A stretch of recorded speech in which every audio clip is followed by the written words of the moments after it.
Sacrifice today, victory tomorrow. অর্থ হলো আজ স্যাক্রিফাইস করলে আগামীকাল ভিক্টোরি আসবেই। এই কোটটার মূল ফিলোসফি হলো উইদাউট স্যাক্রিফাইস নো অ্যাচিভমেন্ট। তুমি যদি আজ কমফোর্ট জোন ছাড়তে পারো, কিছু এনজয়মেন্টস স্কিপ করতে পারো, হার্ড ওয়ার্ক অ্যাকসেপ্ট করো, then definitely tomorrow you will test success.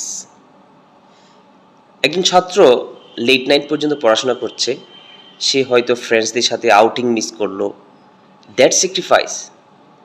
কিন্তু এক্সাম রেজাল্টে সে যখন ভালো করবে, দ্যাটস দ্য ভিক্টোরি। একজন খেলোয়াড় আজ body pain, hard training tolerate করছে, ফিউচারে মেডেল বা ট্রফি জেতার মাধ্যমে সে জয় পাবে। So the message is simple, no pain, no gain. Today's sacrifice is the prize for tomorrow's victory. Thanks for watching.